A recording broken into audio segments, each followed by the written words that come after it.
നമസ്കാരം. ഒരു കലണ്ടർ വർഷം കൂടി കടന്നു പോവുകയാണ്. ഇന്ത്യക്ക് സ്വാതന്ത്ര്യം ലഭിച്ച് 75 ആണ്ട് പൂർത്തിയായ വർഷമാണ് 2022. അതേ വർഷം ഇന്ത്യയെ കീഴടക്കി ഭരിച്ച ബ്രിട്ടനിന്റെ അമരത്തേക്ക് ഇന്ത്യൻ വംശജനായ ഋഷി സുനക് എത്തുമ്പോൾ അത് കാവ്യനീതിയായി പലരും കണ്ടു. ഇന്ത്യയെ സംബന്ധിച്ചിടത്തോളം നിർണായകമായ ഒട്ടനവധി സംഭവങ്ങളും തീരുമാനങ്ങളും വിധികളുമൊക്കെ ഉണ്ടായ വർഷമാണിത്. യുക്രൈനിലെ യുദ്ധവും ശ്രീലങ്കയിലെ സാമ്പത്തിക പ്രതിസന്ധിയും സർക്കാരിന്റെ പതനവുമെല്ലാം ഇന്ത്യയിൽ സ്വാധീനം ചെലുത്തിയ അന്താരാഷ്ട്ര സംഭവ വികാസങ്ങളാണ്. ആ പഴയ സംഭവങ്ങൾ ഒരിക്കൽ കൂടി ഓർത്തെടുക്കാം.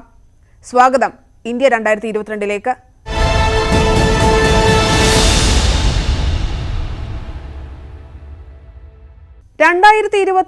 ഇന്ത്യ എന്ന് പറയുമ്പോൾ രാഷ്ട്രീയ വിഷയങ്ങളും സംഭവങ്ങളും പ്രതികരണങ്ങളും ഒക്കെ തന്നെയാകും മിക്കവരും ആദ്യം ഓർത്തെടുക്കുക. പരാജയങ്ങളാണ് ഏറെ ഏറ്റുവാങ്ങിയതെങ്കിലും കോൺഗ്രസിനെ പോലെ വാർത്തകളിൽ നിറഞ്ഞു നിന്ന മറ്റൊരു രാഷ്ട്രീയ പാർട്ടി 2022-ലില്ല. തെരഞ്ഞെടുപ്പ് പരാജയങ്ങൾക്കും ഉൾപാർട്ടി തർക്കങ്ങൾക്കും അപ്പുറം കോൺഗ്രസിനെ സംബന്ധിച്ച് മാറ്റങ്ങളുടെ ഒരു വർഷമാണ് കടന്നുപോയത്. പാർട്ടിയിൽ ജനാധിപത്യ രീതിയിലൂടെ അധ്യക്ഷ തെരഞ്ഞെടുപ്പ്. ശശി തരൂരിനെ പരാജയപ്പെടുത്തി മല്ലികാർജ്ജുൻ ഖാർഗെ അധ്യക്ഷനായി. 24 വർഷങ്ങൾക്ക് ശേഷം നടന്ന തെരഞ്ഞെടുപ്പിൽ നിരവധി ക്രമക്കേടുകളും പക്ഷപാതിത്വവുമൊക്കെ ആരോപിക്കപ്പെട്ടു. എന്നാൽ മുൻകാലങ്ങളിൽ നിന്ന് വ്യത്യസ്തമായി ഔദ്യോഗിക സ്ഥാനാർത്ഥിക്കെതിരെ നിൽക്കുന്ന വ്യക്തിക്ക് വ്യാപക പിന്തുണ ലഭിക്കുന്ന കാഴ്ച കോൺഗ്രസിലാകെ ദൃശ്യമായി. പരാജയപ്പെട്ട സ്ഥാനാർത്ഥി 1000-ലേറെ വോട്ട് നേടുന്ന അപൂർവ സന്ദർഭത്തിനും ശശി തരൂരിന്റെ സ്ഥാനാർത്ഥിത്വം വഴിവെച്ചു. അധ്യക്ഷ തെരഞ്ഞെടുപ്പിലെ ഔദ്യോഗിക സ്ഥാനാർത്ഥി നിർണയവും വിവാദമായിരുന്നു. അശോക് ഗെഹ്ലോട്ടിനോട് മത്സരിക്കാൻ നിർദ്ദേശിച്ച ഹൈക്കമാൻഡ് നടപടിയും മുഖ്യമന്ത്രി സ്ഥാനം ഒഴിയാതെ മത്സരിക്കാൻ ശ്രമിച്ച ഗെഹ്ലോട്ടും ഹൈക്കമാൻഡിന്റെ ഓഫർ മുൻനിർത്തി രാജസ്ഥാന്റെ ചെങ്കോൽ കൈമാറാതിരിക്കാൻ MLA-മാരെ മുന്നിൽ നിർത്തി നടത്തിയ ഗെഹ്ലോട്ടിന്റെ നീക്കവും സച്ചിൻ പൈലറ്റിനെതിരായ വഞ്ചകൻ പരാമർശവുമെല്ലാം അധ്യക്ഷ തെരഞ്ഞെടുപ്പിനിടയിലും രാജസ്ഥാനെ ശ്രദ്ധാകേന്ദ്രമാക്കി. ഒരു ഘട്ടത്തിൽ സച്ചിൻ പൈലറ്റ് രാജസ്ഥാൻ മുഖ്യമന്ത്രിയാകുമെന്നുവരെ തോന്നിപ്പിച്ചു കാര്യങ്ങൾ. പഞ്ചാബിലെ പോലെ മുതിർന്ന നേതാവായ ഗെഹ്ലോട്ടിനെ മാറ്റി നിർത്തിയുള്ള കൈവിട്ട കളിക്ക് പാർട്ടി നേതൃത്വം ഒരുങ്ങിയേക്കുമെന്നുവരെ തോന്നിപ്പിച്ചു സംഭവ വികാസങ്ങൾ. പക്ഷേ എല്ലാം കണ്ണാടി തുണിയിട്ട് മറയ്ക്കുകയാണ് കോൺഗ്രസ് ചെയ്തത്. പ്രശ്നങ്ങൾ തീർക്കാതിരിക്കുന്നതിലൂടെ 2023-ൽ രാജസ്ഥാനിൽ പഞ്ചാബ് ആവർത്തിക്കുമോ എന്ന ആശങ്ക എല്ലാ കോൺഗ്രസ് പ്രവർത്തകരുടെയും മനസ്സിലുണ്ട്. പാർട്ടി എന്ന നിലയിലും പ്രതിപക്ഷമെന്ന നിലയിലും തകർന്നടിഞ്ഞ കോൺഗ്രസ് ഉയർന്നു വരാനുള്ള ചില ചെപ്പടി വിദ്യകളും ഈ വർഷം പയറ്റി. കോഴിക്കടകൻ എന്ന നിലയ്ക്കാണ് രാഹുൽ ഗാന്ധി ഒരു ഇന്ത്യ പര്യടനം ആരംഭിച്ചത്. ജയ്പൂരിലെ ചിന്തൻ ശിബിറിൽ ഉയർന്നു വന്ന ആശയം സെപ്റ്റംബർ 7-ന് കന്യാകുമാരിയിൽ നിന്ന് പ്രാവർത്തികമാക്കി. ഗംഭീര തുടക്കം. കേരളത്തിൽ നിന്ന് മികച്ച പ്രതികരണം. വെല്ലുവിളി ഏറ്റെടുത്ത് കർണാടകയും മഹാരാഷ്ട്രയും. കേരളത്തിനേക്കാൾ പങ്കാളിത്തവും സംഘാടന മികവും കാട്ടി കമൽനാഥും കൂട്ടരും മധ്യപ്രദേശിലെ ഭാരത് ജോഡോ യാത്ര വിജയമാക്കി.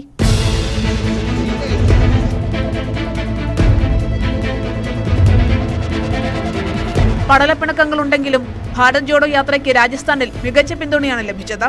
പാർട്ടിയുടെ കരുത്ത് കാട്ടാൻ മാത്രമായിരുന്നില്ല ഭാരത് ജോഡോ യാത്ര. ഭിന്നിച്ച ഇന്ത്യയെ ഒന്നിപ്പിക്കുക എന്നതാണ് പ്രഖ്യാപിത ലക്ഷ്യം.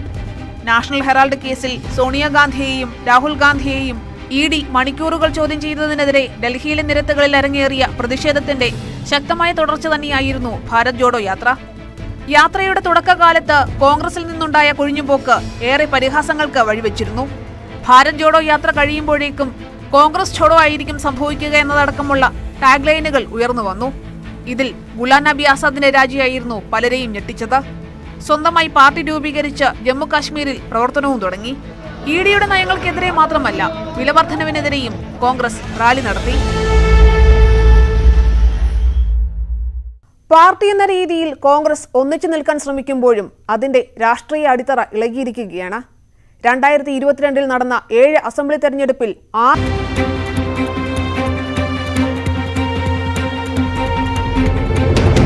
ഭരണത്തിലിരുന്ന പഞ്ചാബിൽ 20 സീറ്റുകൾ പോലും കോൺഗ്രസിന് നേടാനായില്ല. പരാജയപ്പെട്ടതാകട്ടെ BJPയോടല്ല, മറിച്ച് BJPയുടെ B ടീം എന്ന കോൺഗ്രസ് തന്നെ വിശേഷിപ്പിക്കുന്ന ആം ആദ്മി പാർട്ടിയോടാണ്. വിജയിച്ച AIP ഭഗവന്ത് മന്നിനെ മുഖ്യമന്ത്രിയാക്കി. ഡൽഹിയിലേതുപോലെ ഭരിക്കാമെന്ന് കരുതി തുടങ്ങിയ AIPക്ക് തുടക്കത്തിലെ പിഴച്ചു. സിദ്ധു മൂസേവാലയുടേതടക്കമുള്ള കൊലപാതകങ്ങളും ഇടയ്ക്കിടെ ഉണ്ടാകുന്ന വെടിവെപ്പുകളും ഗ്യാങ്ങുകൾ തമ്മിലുള്ള ഏറ്റുമുട്ടലുകളും ഒക്കെ തന്നെയാണ് പ്രതിസന്ധിയാകുന്നത്. പ്രഖ്യാപിച്ച പദ്ധതികൾ നടപ്പാക്കുമ്പോഴേക്കും ഖജനാവ് കാലിയാകുമെന്ന ആശങ്കയും പഞ്ചാബിൽ AIPക്കുണ്ട്. ഗോവയിലാകട്ടെ BJPയിൽ നിന്നെത്തിയ മൈക്കൽ ലോബോയെ മുന്നിൽ നിർത്തി മുൻ മുഖ്യമന്ത്രി ദിഗംബർ കാമത്താണ് കോൺഗ്രസിനെ തെരഞ്ഞെടുപ്പിൽ നയിച്ചത്. 2017 ഏറ്റവും വലിയ ഒറ്റകക്ഷിയായിട്ടും തെരഞ്ഞെടുപ്പിന് തൊട്ടു മുൻപ് അംഗബലം 6-ലെത്തിയ കോൺഗ്രസ് വലിയ ഒരുക്കങ്ങളോടെയാണ് തെരഞ്ഞെടുപ്പിനെ നേരിട്ടത്. സ്ഥാനാർത്ഥികളെ ക്ഷേത്രങ്ങളിലും പള്ളികളിലും മസ്ജിദുകളിലുമെല്ലാം എത്തിച്ച് ജയിച്ചാൽ കൂറുമാറില്ലെന്ന് സത്യം ചെയ്യിപ്പിച്ചാണ് മത്സരരംഗത്തിറക്കിയത്. ശക്തമായ മത്സരം കാഴ്ചവെക്കാനായെങ്കിലും ഏറ്റവും വലിയ ഒറ്റകക്ഷിയാകാനായില്ല. മാസങ്ങൾ കഴിയും മുൻപേ കൂറുമാറ്റ നീക്കങ്ങൾ മണത്തറിഞ്ഞ കോൺഗ്രസ് നേതൃത്വം മൈക്കൽ ലോബോ അടക്കമുള്ള നേതാക്കൾക്കെതിരെ പരസ്യമായി രംഗത്ത് വന്നു. അന്നൊന്നും സംഭവിച്ചില്ല. ഭാരത് ജോഡോ യാത്ര കേരളം വിടും മുൻപ് കോൺഗ്രസ് MLA-മാർ കൂട്ടത്തോടെ BJP-യിലെത്തി. ഒപ്പം ദിഗംബർ കാമത്തും. ഉത്തർപ്രദേശിലാകട്ടെ BJP ഭരണ തുടർച്ച നേടി. ഏറെ പ്രതീക്ഷ കൽപ്പിച്ച സമാജ്വാദി പാർട്ടി രാഷ്ട്രീയ ലോക്ദൾ സഖ്യത്തിന് 111 സീറ്റേ നേടാനായുള്ളൂ. കോൺഗ്രസിന്റെ സീറ്റ് നേട്ടം 7-ൽ നിന്ന് 2-ആയി കുറയുകയും ചെയ്തു. ഉത്തരാഖണ്ഡിൽ BJP-ക്ക് സീറ്റുകൾ കുറഞ്ഞെങ്കിലും കേവല ഭൂരിപക്ഷം നേടാനായി. കോൺഗ്രസ് സീറ്റുകൾ വർദ്ധിപ്പിച്ചെങ്കിലും കാര്യമായ മുന്നേറ്റം സൃഷ്ടിക്കാനായില്ല. ഇതിനൊപ്പം തെരഞ്ഞെടുപ്പ് നേരിട്ട മണിപ്പൂരിലും NDA-യ്ക്കായിരുന്നു ജയം. ബീരൻ സിംഗ് വീണ്ടും മുഖ്യമന്ത്രിയായി. മണിപ്പൂരിൽ കോൺഗ്രസിന് നഷ്ടമായത് 23 സീറ്റുകളാണ്. രണ്ടാം ഘട്ട അസംബ്ലി തെരഞ്ഞെടുപ്പ് പ്രഖ്യാപനം തന്നെ വിവാദത്തിലായിരുന്നു. ഗുജറാത്തിലെയും ഹിമാചൽ പ്രദേശിലെയും തെരഞ്ഞെടുപ്പ് ഒന്നിച്ച് പ്രഖ്യാപിക്കാതെ ആഴ്ചകളുടെ വ്യത്യാസത്തിൽ പ്രഖ്യാപിച്ചു. ഗുജറാത്തിൽ പദ്ധതികൾ ഉദ്ഘാടനം ചെയ്യാൻ BJP-ക്ക് സമയം നൽകിയെന്നാണ് തെരഞ്ഞെടുപ്പ് കമ്മീഷനെതിരെ ഉയർന്ന ആരോപണം. കമ്മീഷന്റെ നിഷ്പക്ഷത തെളിയിക്കാൻ വാദങ്ങൾ നിരത്തിയെങ്കിലും ഒരേ ദിവസം ഫലപ്രഖ്യാപനം നിശ്ചയിച്ചതിലൂടെ അതെല്ലാം തള്ളിക്കളയുകയാണ് പ്രതിപക്ഷ പാർട്ടികൾ ചെയ്തത്. ഗുജറാത്തിൽ BJP അധികാരത്തിൽ വരുമെന്നതിൽ ആർക്കും തർക്കമുണ്ടായിരുന്നില്ല. പക്ഷേ ഏവരെയും അമ്പരപ്പിച്ച് ചരിത്രത്തിലെ ഏറ്റവും വലിയ വിജയമാണ് BJP നേടിയത്. 2002-ന് ശേഷം വോട്ട് വിഹിതം ഉയർത്തിക്കൊണ്ടുവന്ന കോൺഗ്രസിനാകട്ടെ 17 സീറ്റ് മാത്രമാണ് നേടാനായത്. അതായത് പ്രതിപക്ഷ പാർട്ടി എന്ന സ്ഥാനം പോലും ലഭിച്ചില്ല. 2017-ൽ 72 സീറ്റ് നേടിയ പാർട്ടിയാണ് 17 സീറ്റുകളിലേക്ക് എത്തിയത്. 2017-ൽ കോൺഗ്രസ് മുന്നേറ്റത്തിന് കാരണക്കാരിൽ ഒരാളായ ഹാർദിക് പട്ടേൽ BJP-യിൽ പോയത് കോൺഗ്രസിന് വലിയ തിരിച്ചടിയാണ് നൽകിയത്. AAP ഗുജറാത്തിൽ 5 സീറ്റുമായി വേരുറപ്പിക്കുകയും ചെയ്തു. ഈ പരാജയങ്ങളിൽ കോൺഗ്രസിന് ആശ്വാസമാവുകയാണ് ഹിമാചൽ പ്രദേശിലെ വിജയം. കേവല ഭൂരിപക്ഷം നേടി കോൺഗ്രസ് അധികാരം തിരിച്ചുപിടിച്ചപ്പോൾ എല്ലായ്പ്പോഴും സംഭവിക്കുന്നതുപോലെ പടലപ്പിണക്കങ്ങളിലേക്ക് മുഖ്യമന്ത്രി നിർണയം നീങ്ങി. മുൻ മുഖ്യമന്ത്രി വീരഭദ്ര സിംഗിന്റെ ഭാര്യയും MP-യും ഹിമാചൽ കോൺഗ്രസ് അധ്യക്ഷയുമായ പ്രതിഭ സിംഗ് മുഖ്യമന്ത്രി സ്ഥാനത്തിന് ആഗ്രഹം പ്രകടിപ്പിച്ചപ്പോൾ 20-ലേറെ MLA-മാരുടെ പിന്തുണയുമായി സുഖ്വീന്ദർ സിംഗ് സുഖു അവകാശവാദം ഉന്നയിച്ചു. മുൻ പ്രതിപക്ഷ നേതാവ് മുകേഷ് അഗ്നിഹോത്രിയും മത്സരരംഗത്തുണ്ടായിരുന്നു. ഒടുവിൽ സുഖു മുഖ്യമന്ത്രിയായി തെരഞ്ഞെടുക്കപ്പെട്ടു. ഹിമാചലിലെ കോൺഗ്രസ് വിജയത്തിൽ മറ്റൊരു പ്രത്യേകതയുമുണ്ട്. തെരഞ്ഞെടുപ്പ് നയിച്ചത് പ്രിയങ്ക ഗാന്ധിയാണ്. രാഹുൽ ഗാന്ധി ഒരൊറ്റ തെരഞ്ഞെടുപ്പ് റാലിയിൽ പോലും പങ്കെടുത്തില്ല. അസംബ്ലി തെരഞ്ഞെടുപ്പിലൂടെ മാത്രമല്ല സംസ്ഥാനങ്ങളിൽ ഇത്തവണ ഭരണമാറ്റമുണ്ടായത്. മഹാരാഷ്ട്രയിൽ ഓപ്പറേഷൻ താമരയിലൂടെ BJP മഹാവികാസ് അഘാടി സഖ്യത്തെ താഴെയിറക്കിയപ്പോൾ ബീഹാറിൽ നിതീഷ് കുമാർ BJP-യുടെ മുഷ്ടിക്കുള്ളിൽ നിന്ന് RJD-യുടെ കൈപിടിച്ച് പുറത്തേക്ക് കടന്നു.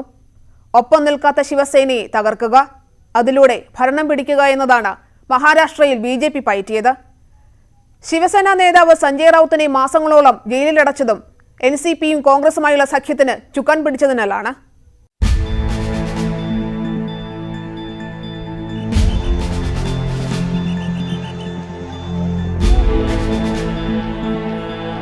റിസോർട്ട് രാഷ്ട്രീയവും മറുനാട്ടിലെ രഹസ്യ താമസവും അടക്കമുള്ള നാടകങ്ങൾക്ക് ശിവസേനയും മഹാരാഷ്ട്രയും വേദിയായി.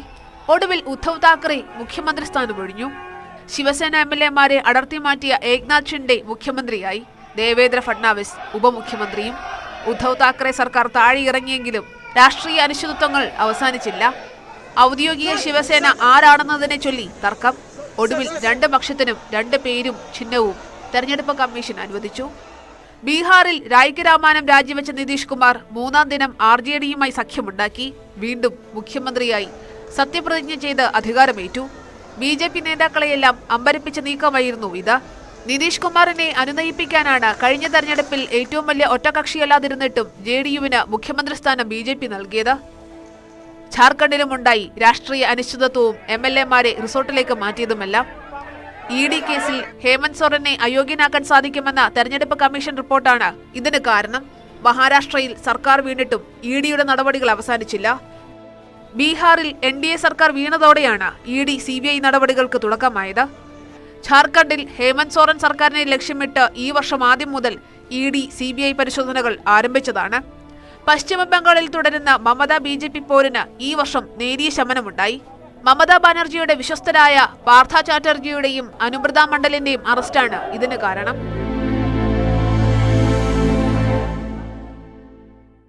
പശ്ചിമ ബംഗാളിൽ മമതാ ബാനർജി BJPയോടുള്ള നിലപാടിൽ ഇളവ് വരുത്തുക മാത്രമല്ല, EDയും CBIയും ഒക്കെ ചെയ്യേണ്ട നടപടികളും ചെയ്തു. കണക്കിൽപ്പെടാത്ത പണവുമായി ബംഗാളിലെത്തിയ ജാർഖണ്ഡിലെ 3 കോൺഗ്രസ് MLAമാരെ പിടികൂടിയതും കേസിൽ അന്വേഷണം നടത്തിയതുമെല്ലാം മമതയുടെ പോലീസാണ്. ഇതെല്ലാം രാഷ്ട്രപതി തെരഞ്ഞെടുപ്പിന് ശേഷമായിരുന്നു. രാഷ്ട്രപതി തെരഞ്ഞെടുപ്പ് വരെ BJPക്കെതിരെ ശക്തമായ നിലപാടാണ് മമത കൈക്കൊണ്ടത്.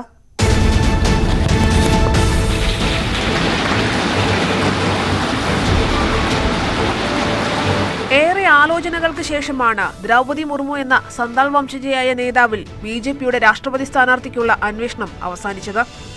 തീരുമാനം BJPയുടേത് മാത്രമായിരുന്നില്ല, RSSനും ഉണ്ടായിരുന്നു ആ തീരുമാനത്തിൽ നിർണായക പങ്ക്.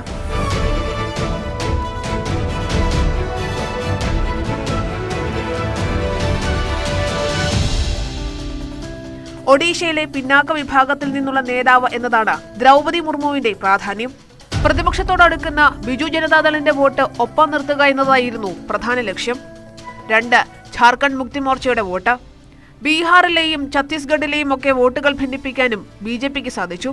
പ്രതിപക്ഷത്തിന്റെ സ്ഥാനാർത്ഥിയായി മത്സരിച്ചത് മുൻ കേന്ദ്രമന്ത്രിയും BJP നേതാവുമായിരുന്ന യശ്വന്ത് സിൻഹയായിരുന്നു. പരാജയപ്പെട്ടിട്ടും ശക്തമായ മത്സരമാണ് സിൻഹ കാഴ്ചവെച്ചത്. ഭരണകക്ഷിയുടെ സ്ഥാനാർത്ഥിക്കെതിരെ മത്സരിച്ച് ഇത്രയേറെ വോട്ട് നേടാനായ മറ്റൊരു നേതാവും ഇല്ല.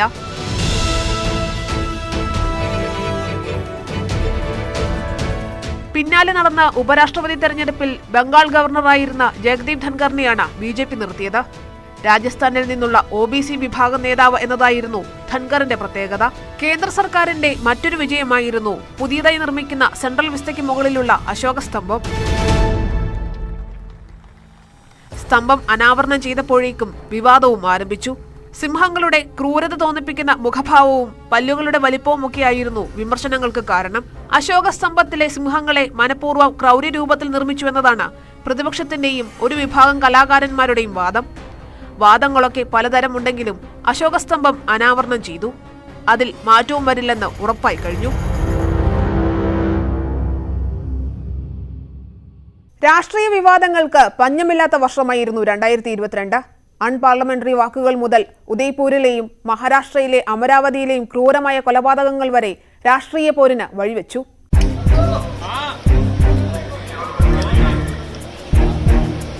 മുഹമ്മദ് നബിക്കെതിരെ മോശം പരാമർശം നടത്തിയതിന് BJPയിൽ നിന്ന് സസ്പെൻഡ് ചെയ്യപ്പെട്ട നൂപുർ ശർമ്മയെ പിന്തുണച്ച് പോസ്റ്റിട്ട തയ്യൽ തൊഴിലാളിയായ കനയ്യലാലാണ് ക്രൂരമായി കൊല്ലപ്പെട്ടത്. കനയ്യയെ വധിക്കുന്ന ദൃശ്യങ്ങൾ കൊലപാതകികൾ ഫേസ്ബുക്ക് അടക്കമുള്ള സാമൂഹ്യ മാധ്യമങ്ങളിൽ ലൈവായി നൽകുകയും ചെയ്തു. കനയ്യയ്ക്ക് വധഭീഷണിയുണ്ടായിരുന്നുവെന്നും കോൺഗ്രസ് സർക്കാർ മനഃപൂർവ്വം പോലീസ് സംരക്ഷണം നൽകാതിരുന്നതാണ് കൊലയ്ക്ക് കാരണമെന്നുമുള്ള ആരോപണം BJP ഉന്നയിച്ചതോടെയാണ് ഉദയ്പൂർ കൊലപാതകത്തിന് രാഷ്ട്രീയ മുഖം കൈവന്നത്. പ്രതികളെ മണിക്കൂറുകൾക്കുള്ളിൽ പിടികൂടിയതോടെ കാര്യമായ പ്രതിഷേധമുയർന്നില്ല. അന്വേഷണത്തിൽ കൊല നടത്തിയവർ BJPയുടെ OBC മോർച്ച പ്രവർത്തകരായിരുന്നുവെന്ന് കണ്ടെത്തിയതോടെ വിമർശനങ്ങളും കെട്ടടങ്ങി. മുഹമ്മദ് നബിക്കെതിരെ പോസ്റ്റ് ഇട്ടതിനാണ് അമരാവതിയിലെ മെഡിക്കൽ സ്റ്റോർ ഉടമയായ ഉമേഷ് കോലെ കൊല്ലപ്പെട്ടത്. ഈ കൊലപാതകവും ഏറെ ചർച്ചയായി. മുസ്ലിങ്ങൾക്കെതിരെ പോസ്റ്റ് ഇടുന്നവർ ആക്രമിക്കപ്പെടുന്ന സാഹചര്യം ഉടലെടുത്തതായ പ്രചാരണങ്ങൾ വളരാൻ ഈ സംഭവങ്ങൾ ഇടയാക്കി. കർണാടകയിലെ വിദ്യാഭ്യാസ സ്ഥാപനങ്ങളിൽ ഹിജാബ് നിരോധിച്ചതും അതിനെ ചൊല്ലിയുള്ള തർക്കങ്ങളും പ്രതിഷേധങ്ങളും ഒടുവിൽ സുപ്രീം കോടതിയുടെ ഭിന്നവിധിയും വർഗീയ വേർതിരിവിന്റെ ഭാഗമായി കാണാവുന്നതാണ്. ബിൽക്കിസ് ബാനു പീഡനക്കേസ് പ്രതികളെ ജയിൽ മോചിതരാക്കിയതും അവർക്ക് നൽകിയ സ്വീകരണവും ഒരു മതവിഭാഗത്തിനോടുള്ള വിവേചനത്തിന്റെ ദൃശ്യമായി മാറി. സുപ്രീം കോടതിയിൽ നിന്ന് ബിൽക്കിസിന് നീതി നിഷേധിക്കപ്പെട്ടതും പല മനസ്സുകളെയും വ്രണപ്പെടുത്തിയിട്ടുണ്ടാകും.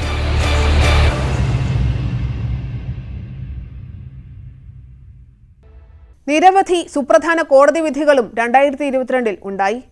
PMLA നിയമത്തിൽ എതിർക്കപ്പെട്ട പല വ്യവസ്ഥകളും സുപ്രീം കോടതി ശരിവെച്ചതാണ് അതിൽ ഏറ്റവും പ്രധാനം. രാജ്യദ്രോഹ കുറ്റം മരവിപ്പിച്ചതും ഇന്ത്യൻ നിയമരംഗത്തുണ്ടായ മറ്റൊരു പ്രധാന സംഭവമാണ്. സാമ്പത്തിക സംവരണം അംഗീകരിച്ചതും നീറ്റ് പരീക്ഷയിൽ OBC സംവരണം അനുവദിച്ചതുമെല്ലാം ശ്രദ്ധേയങ്ങളായ വിധികളായിരുന്നു. പോപ്പുലർ ഫ്രണ്ടിന്റെ നിരോധനം മാത്രമല്ല ഇന്ത്യക്ക് 2022 തലവേദന സൃഷ്ടിച്ചത്. ജമ്മു കാശ്മീരിൽ സാധാരണ ജനങ്ങളെ ലക്ഷ്യമിട്ടുണ്ടായ തീവ്രവാദി ആക്രമണങ്ങളും ഭീകരരുമായി ഉണ്ടായ ഏറ്റുമുട്ടലിൽ സൈനികർ വീരമൃത്യു വരിച്ചതുമെല്ലാം ജമ്മു കാശ്മീരിനെ സംഘർഷ മേഖലയാക്കി. യുക്രൈൻ റഷ്യ യുദ്ധത്തിൽ ഇന്ത്യക്കാർ ബാധിക്കപ്പെട്ടു. സാമ്പത്തികമായ പല പ്രതിസന്ധികളും രാജ്യത്ത് ഉടലെടുക്കുകയും ചെയ്തു.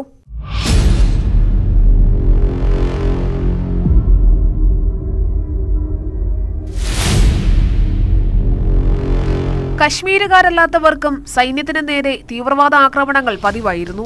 നിരവധി ജവാന്മാർക്ക് ജീവഹാനിയും ഉണ്ടായി. കശ്മീരിന്റെ പ്രത്യേക പദവി എടുത്തു കളഞ്ഞ ശേഷം പ്രധാനമന്ത്രിയുടെ ആദ്യ സന്ദർശനത്തിന് മുന്നോടിയായി സ്ഫോടനമുണ്ടായതും എല്ലാം ആ തീവ്രത വെളിവാക്കുന്നു. ചൈനയുമായി തവാങ്ങിൽ സൈനിക സംഘർഷമുണ്ടായതും 2022 ഡിസംബർ 9-നാണ്. ഇന്ത്യ ഗേറ്റിലെ അമർ ജവാൻ ജ്യോതി ദേശീയ യുദ്ധസ്മാരകത്തിലെ ജ്വാലയുമായി ലയിപ്പിച്ചത് ഈ വർഷമാണ്. ഏറെ വിവാദങ്ങൾക്കും രാഷ്ട്രീയ ആരോപണങ്ങൾക്കുമൊക്കെ കേന്ദ്ര സർക്കാരിന്റെ ഈ നീക്കം കാരണമായി. യുക്രൈനിലെ യുദ്ധവും ഇന്ത്യയെ ബാധിച്ചു.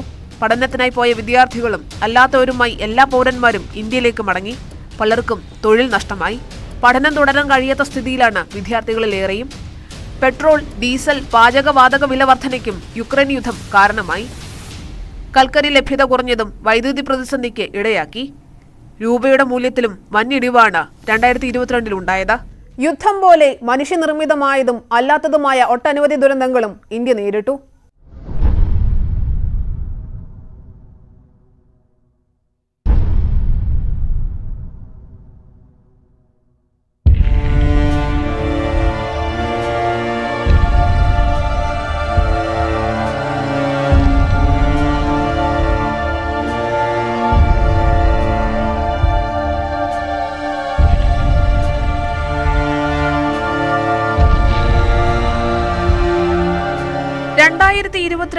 ഇന്ത്യ കണ്ട ഏറ്റവും വലിയ ദുരന്തം മോർബിയിലെ പാലം തകർന്നതാണ്. 135 ജീവനുകളാണ് മോർബിയിലെ തൂക്കുപാലം തകർന്നപ്പോൾ പൊലിഞ്ഞത്.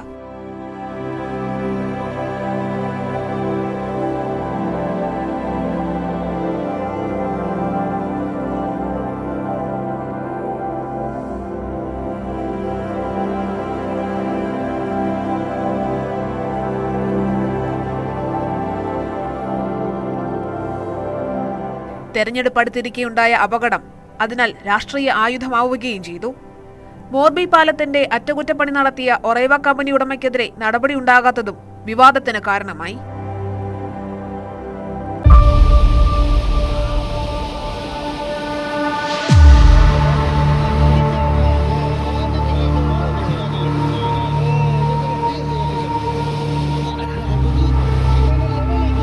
അസമിലെ സിൽച്ചറിലുണ്ടായ വെള്ളപ്പൊക്കവും മനുഷ്യനിർമ്മിതമായിരുന്നുവെന്ന് പിന്നീട് കണ്ടെത്തി. ബേത്കുണ്ടിയിൽ ബേരക് നദിയിൽ നിർമ്മിച്ച ബണ്ട് തകർന്നതാണ് സിൽച്ചർ അടക്കമുള്ള 32 ജില്ലകളിൽ വെള്ളപ്പൊക്കത്തിന് കാരണമായത്. 200-ലേറെ ജീവനാണ് ഇതിൽ പൊലിഞ്ഞത്. ബണ്ട് തകർത്ത 4 പേരെ അസം പോലീസ് അറസ്റ്റ് ചെയ്യുകയും ചെയ്തു.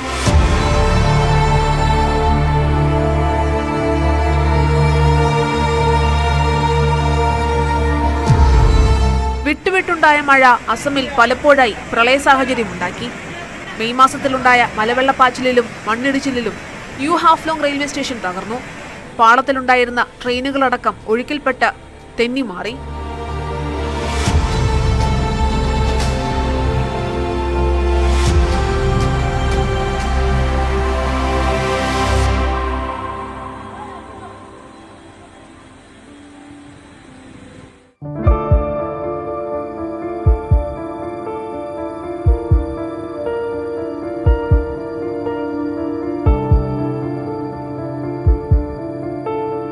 മണിപ്പൂർ, ഉത്തരാഖണ്ഡ്, ജമ്മു കശ്മീർ അടക്കമുള്ള സംസ്ഥാനങ്ങളിൽ വ്യാപക നാശനഷ്ടവും ജീവഹാനിയും ഉണ്ടാക്കിയാണ് കാലവർഷം കടന്നുപോയത്. മണിപ്പൂരിലെ നുനോയിൽ മണ്ണിടിച്ചിലിൽ 61 പേരാണ് മരിച്ചത്. ഇതിൽ 3 പേരുടെ മൃതദേഹം ഇനിയും കണ്ടെത്താനായിട്ടില്ല.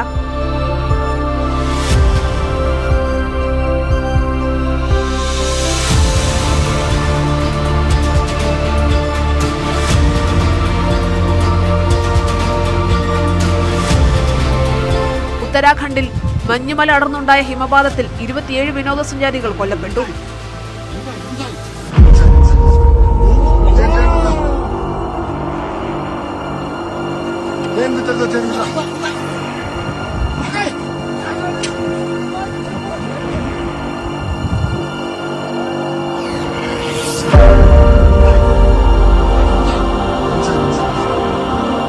അമർനാഥിൽ മേഘവിസ്ഫോടനത്തിൽ 16 പേരാണ് മരിച്ചത്. അമർനാഥിലേക്കുള്ള തീർത്ഥാടകരാണ് ദുരന്തത്തിനിരയായത്.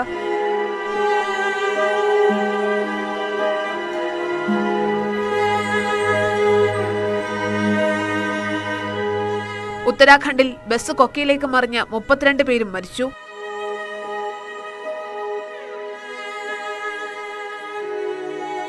ഉത്തർപ്രദേശിലെ കാൺപൂരിൽ ട്രാക്ടർ മറിഞ്ഞുണ്ടായ അപകടത്തിൽ 27 പേര് മരിച്ചതും 2022-ലാണ്.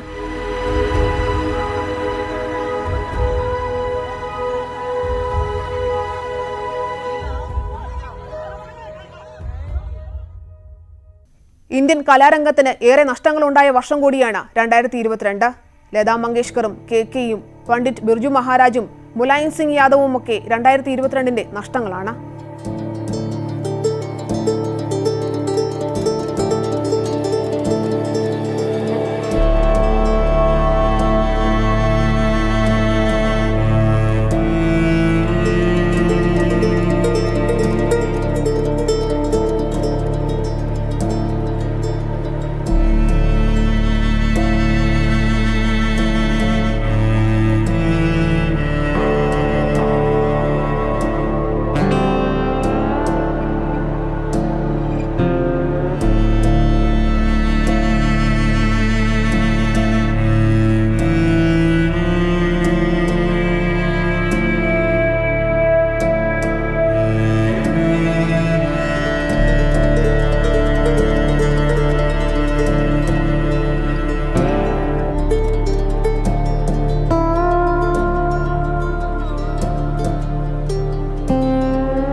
ഓരോ പുതുവത്സരത്തെയും ഏറെ പ്രതീക്ഷയോടെയാണ് എല്ലാവരും വരവേൽക്കുന്നത്. പോയ കാലത്തെ ദുരനുഭവങ്ങൾ മായ്ച്ചു കളഞ്ഞ് ഈ പുതുവർഷത്തിൽ നല്ല കുറെ ഓർമ്മകൾ എഴുതി ചേർക്കാൻ എല്ലാവർക്കും സാധിക്കട്ടെ എന്ന് ആശംസിക്കുന്നു. ഇന്ത്യ 2022 ഇവിടെ പൂർണ്ണമാകുന്നു. എല്ലാവർക്കും നല്ലൊരു പുതുവത്സരം നേർന്നുകൊണ്ട് നന്ദി, നമസ്കാരം.